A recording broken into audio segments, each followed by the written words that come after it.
Iran frequently captures global headlines, often accompanied by a cloud of speculation and misinformation. I mean, it's that land that no one ever wants to go to because of news around high poverty rates, theocratic dictatorship, backwardness in technology, etc. In this video, we'll look at 10 things you may not have seen coming. Let's get into it. Oil is one of the highest sources of wealth generation in most countries. And guess what? Iran sits atop one of the largest oil reserves in the world, with estimates suggesting it has over 150 billion barrels. This vast quantity of oil places Iran in a critical position within global energy markets, but it has also caused Iran to be one of the greatest oil smuggling nations in the world. Because oil is heavily subsidized in Iran and quite expensive in the surrounding nations, people buy oil cheaply and smuggle it out of the country. It's dangerous, but maybe it's worth the risk when you realize that this generates about 150 billion US dollars annually. What's more interesting is when you realize that Iran's total budget for 2023 was $153 billion, people make more money from stealing oil than the country intends to use in developing the nation itself. You've known Iran as that patriarchal country where women are made to cover their entire body and seem to live a life of subjugation to their male counterparts. However, you'd be surprised to hear that women are more involved in academics than men in Iran. Over 60% of university students in Iran are female, but there is more. 60% of Iran's population is under 30 years old, and it's the younger generation that is tilted towards education more. In other words, you can expect to see more educated women in Iran than you would expect. The implications of this trend are profound. In a country often viewed through the lens of its authoritarian image, the academic empowerment of women represents a quiet revolution. It challenges both domestic and international perceptions, indicating a commitment to fostering an environment where women's education is not just valued, but prioritized. Iran is considered the oldest country in the world. This country isn't just old, I would say it's a living museum of human achievement. They have 22 spots that are recognized by UNESCO as World Heritage Sites, while some countries have none. There is the ancient city of Persepolis, which stands out, the Isfahan, the Herbal Citadel, the Awar of southern Iran, and many more. But Iran's cultural legacy isn't confined to stone and mortar. It has given the world epic poets like Hafez and Rumi, whose words are celebrated globally for their depth and beauty. Iranian art, known for its intricate designs and vibrant colors, influences designs worldwide. And let's not overlook Persian music, with its unique instruments and scales, offering a sound that's both ancient and remarkably fresh to the ears of listeners around the globe. Many people consider Iran to be an intolerant, theocratic state, but its relationship with its Jewish minority community shows something different. Iran is home to one of the largest Jewish populations in the Middle East, with estimates ranging from 8,000 to as many as 20,000 Jews currently residing within its borders. Notably, the Iranian Jewish community enjoys a degree of rights and protections that are often lacking for religious minorities in other Muslim-majority nations. Unlike in many neighboring countries, Iranian Jews are allowed to operate synagogues, maintain community centers, and even have representation in the Iranian parliament. This level of religious freedom, while certainly not without its limitations, stands in contrast to the severe persecution and discrimination faced by Jewish populations in places like Saudi Arabia and Yemen. However, the situation for Iranian Jews is still complex and far from ideal. They continue to face social and economic barriers and occasional flare-ups of anti-Semitism.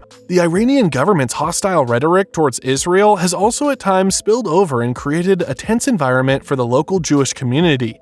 Nonetheless, the relative stability and security enjoyed by Iranian Jews when compared to their co-religionists elsewhere in the region is noteworthy. Iran's missile program. It's a source of significant controversy and concern in the region. The country has developed an array of ballistic missiles, some capable of reaching targets up to 2,000 kilometers away. These long-range missiles are viewed by Iran's rivals in the West as a potential threat, as they could potentially be adapted to carry nuclear warheads. But then, Iran has insisted that its nuclear program is for peaceful energy purposes only. Are they lying? Hopefully, we never get to find out. However, Iran maintains that its missile program is solely for defensive purposes and that the missiles are a deterrent against potential aggression from countries like Israel and the United States, which have large military presences in the region. Notably, Iran has provided missile technology and support to groups like Hezbollah in Lebanon, further escalating tensions and concerns about regional destabilization. Some analysts even believe Iran's missile program is also a source of national pride and a bargaining chip in negotiations over its nuclear activities and sanctions relief.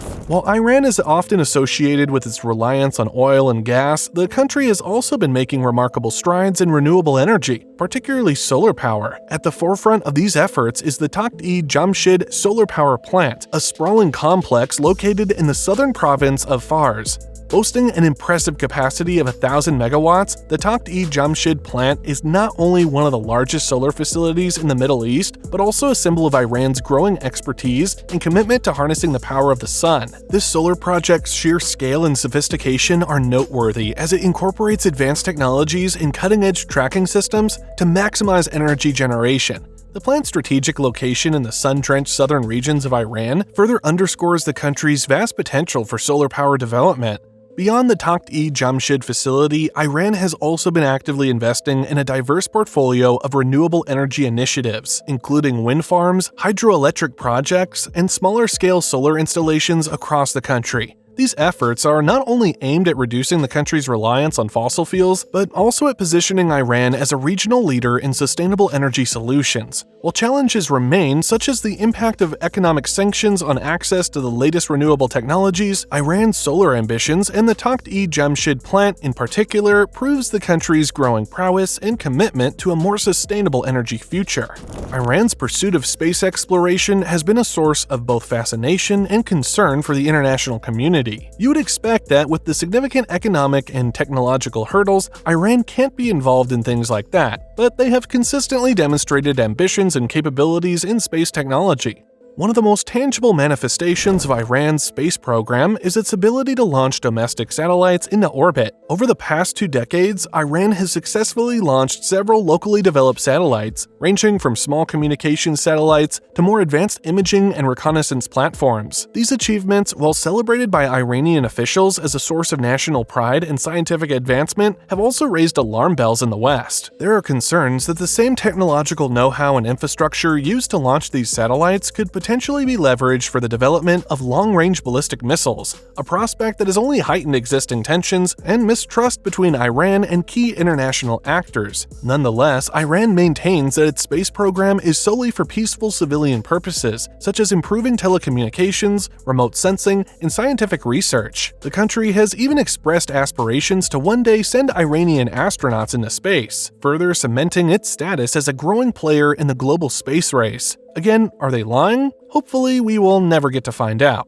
One of the lesser-known yet fascinating aspects of Iran's unique cultural identity is its distinct calendar system. Unlike the widely adopted Gregorian calendar used in much of the world, Iran operates on the Jalali or Persian calendar, which has its roots tracing back to over a millennium. The Persian calendar, also known as the solar Hijri calendar, is a solar-based system that aligns the months with the solar year, rather than the lunar cycles that underpin the Islamic Hijri calendar used in many Muslim-majority countries. This calendar system, first introduced in 1079 CE during the Seljuk dynasty, has been meticulously refined over the centuries to ensure a high degree of accuracy. One of the key features that set the Persian calendar apart is its division of the year into 12 months, each with 31 days except for the last month, Esfand, which has either 29 or 30 days depending on the year. This structure allows the calendar to closely track the solar year, with the new year, known as Nowruz, falling on the first day of spring around March 21st. Iran's relationship with alcohol consumption is very intriguing. While the country maintains strict laws prohibiting the production, sale, and consumption of alcoholic beverages, the reality is more interesting. Since the 1979 Islamic Revolution, Iran has enforced a complete ban on alcohol, with severe penalties in place for those found in violation. The punishment for drinking alcohol can range from 80 lashes to even the death penalty, depending on the circumstances and the individual's criminal history. This hardline stance against alcohol is rooted in the government's interpretation of Islamic law,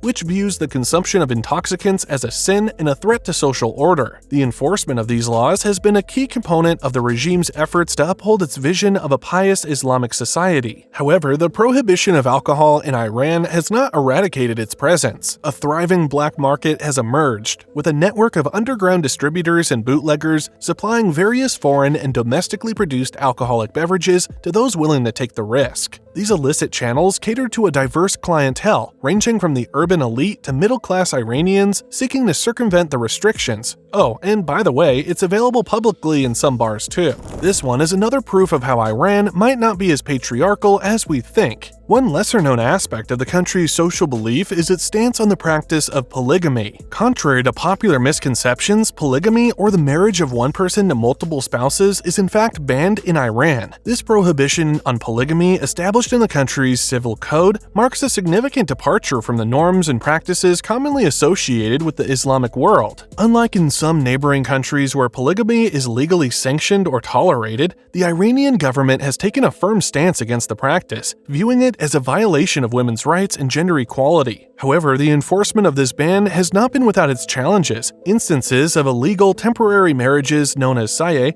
have persisted, particularly in more conservative or traditional communities. These arrangements, though not officially recognized as full-fledged marriages, have allowed some Iranian men to engage in practices that resemble polygamy. I hope you've seen Iran beyond the usual headlines. If you found this video helpful, do leave a thumbs up. And if there's an aspect of Iran that you find interesting but think I have missed, feel free to share it in the comments.